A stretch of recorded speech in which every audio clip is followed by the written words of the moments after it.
There is so much good anime that's airing right now, so much so that it can be really hard to keep up. This year has started off with one of the most jam-packed anime seasons of anime I've seen in a long time. This season in particular though is stacked with sequels of highly revered anime series like Re:Zero, Tensei Shitara Slime Dataken, Attack on Titan, Hataraku Saibo, Yuru Camp, Beastars, and that's not even including some of the great new IPs like Horimiya and Mushoku Tensei. But even as all this new anime is airing, I'm finding myself rewatching anime that I've already seen again and again. It's kind of like ordering that same thing at the restaurant every time you go. You go in telling yourself, okay, I'm gonna order something different this time, and then you don't. Because you know you like that same thing even though you've already had it 100 times. I'm sure everyone has that one show that they usually fall back on, a show that they know they will enjoy no matter what. As for the show I'm currently watching, however, it's a show that I've found myself rewatching again and again even as new episodes are airing. And that show is, of course, Dr. Stone.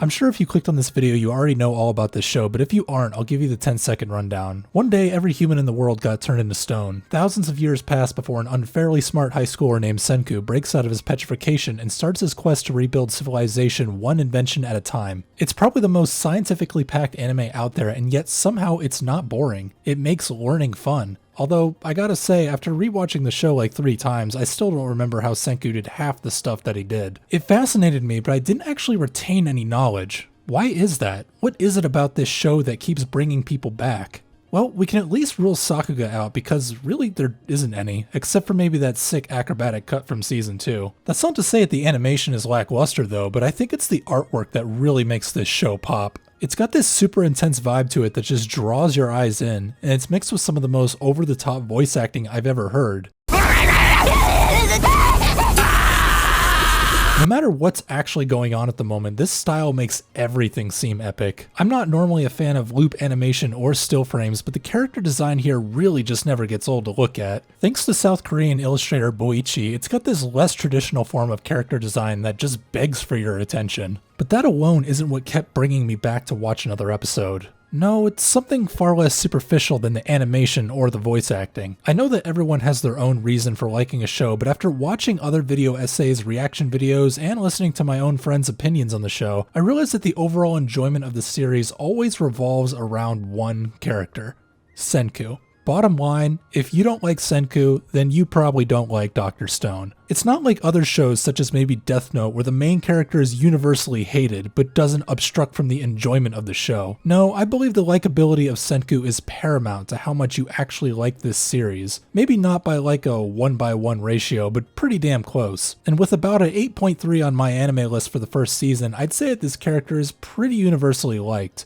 And when I say like, I'm not restricting it to just Senku's personality, because personality-wise he does say some intentionally crappy things, almost to a point where it's funny how intentionally crude he can be, leading to some of the funniest moments in the show. But see, unlike a lot of other anime protagonists, he doesn't really care about being accepted or how much people like him. But you see, that's exactly why a lot of people like him. Despite being a man of science, it's his conscience that drives him to do the things that he does. He doesn't look for recognition for his good deeds. For example, he made Suika glasses not just because he was going to make glass anyways, but because he wanted to help her see the world. He didn't just make cotton candy to test his gold-weaving gadget, but because he wanted to give candy to the villagers and even his enemies. And he didn't just create an antibiotic so that he could gain leverage over the villagers, but because he genuinely wanted to save a dying girl's life. He never openly admits it, but his primary objective is always the well-being of others. He uses his love for science as a pretext toward protecting those he cares about, and he even outright denies this himself. This is one of the key aspects that lead people to like Senku despite his quirks. He doesn't do the things he does because he's looking for praise, but because he's more caring than he lets on. And as you watch more and more of the series, this charade of his slowly becomes more apparent so that by the end of season 1 you can't help but love him. But for many, it's not just Senku's goodwill that draws people in, it's also his dedication.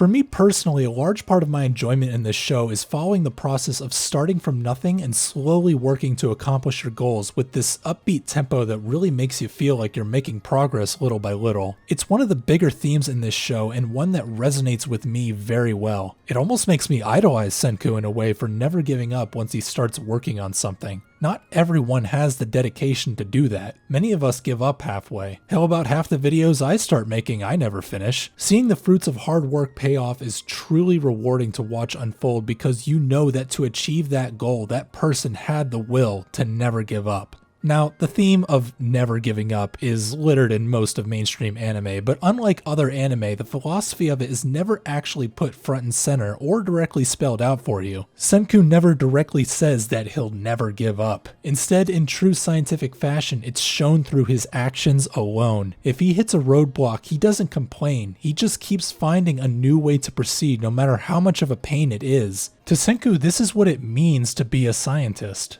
And you know what? I agree with them. Wordplay isn't something he really cares for. He just does what he needs to do for the betterment of society regardless of how people feel about him as a person. Hell, we're experiencing this today with the release of new vaccines. All the backlash in the world wouldn't stop scientists from engineering a product that could save lives because that's what it means to be a scientist. It's because of scientists that we even have room to complain in the first place. Because of science, our population is constantly increasing. We now have so many inventions that we take for granted. Most people will never truly understand how much time, work, and dedication it took for our world to reach the point that it's at today. Senku's process is an embodiment of this evolution. I think this plays a big part in why I've rewatched this series so many times. It's like going back to see where we started and watching how the small milestones add up to what we now have in the current episode. It's very rewarding to watch, but maybe I'm just looking too much into it. Maybe some people just like watching how dumbfounded others can be when Senku creates a new thingamadoohickey and watching them realize, how did we survive without this? You know, kind of like us in our smartphones. But I want to take a step back for a second and talk about the emotional impact this show can have, because for all these strong points, it wasn't until episode 16 and onward that Dr. Stone truly grabbed me. Up to this point, I found this show to be a mostly meditative show to watch to a certain degree, but it wasn't until we took a backwards leap through time and started following Senku's father that this show became something different, something far more precious. Along with all the strong points this show already had, we now had this whirlwind of emotion in the air as we discover the legacy Senku's dad left behind for his son after the petrification. Stacking this emotional weight on top of what was already a solid show hit me hard. Personally, a show makes me the saddest when it shows the passing of time and the characters growing up and changing. I don't have a kid, but I imagine this is how it feels to watch them grow up. It makes me wish that this moment in time could last forever. To a certain extent, I think that everyone has felt this way at least one point in their life. It's why we take pictures and record videos after all. But what Dr. Stone did with this concept hit me in a very different way. Because despite how many generations went by, it showed how bonds between others are timeless. We're all connected from both the past and present, and we wouldn't be the people who we are without those who came before us. Even if there is a 3,000-year gap in human history, we will always be impacted by our ancestors in ways that we could never have imagined until it's pointed out to us.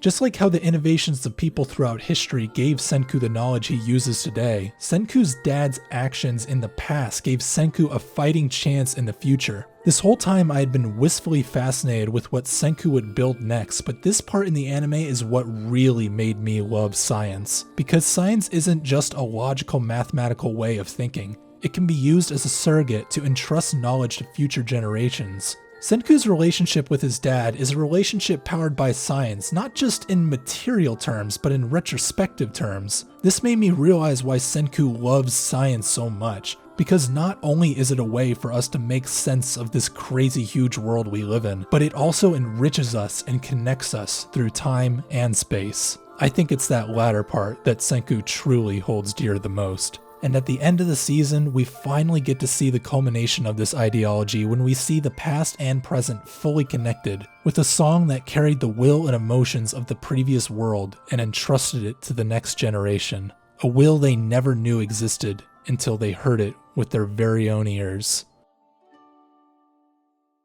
This is why I'm so hyped for Season 2, because for all the goodwill that science holds, not everyone sees it that way. This show has a clash of ideology that we're just now seeing come to fruition in the fight with the Tsukasa army. They have a different way of looking at how the world should be, and although most disagree with this way of thinking, many understand it. Tsukasa feels that there are parts of the old world that should probably be left alone or cold. Many inventions have led to a lot of bloodshed and escalated into countless wars. But that's a cultural problem, not a technological one. Even without guns, people would still find ways to kill each other. It has been that way since the dawn of man. There will always be someone in the world with ill intent no matter how much you regulate it. Tsukasa understands that Senku is not one of those evil people. They both know that they're both doing what they think is best for the world. But Tsukasa's ideology is warped and based on unfortunate past events. Restarting the world was never a solution or even an option, because as Senku said, you can't kill science. It will always return as long as there are those who are passionate about the well-being of not just themselves, but the whole world. Here's to Team Science. I'm rooting for you. Thanks for watching this video. Writing the script for this really helped me to appreciate this show even more, and I hope the same was true for you as well. I didn't even get into the amazing supporting cast, or the great character dynamics, or even the incredible music production, but that's just about all the time I have for today. Let me know in the comments what you love the most about Dr. Stone. If you liked the video, do me a massive solid and subscribe so I can start making videos like this more regularly. I'd really appreciate it. Until then, this is Registry, signing off.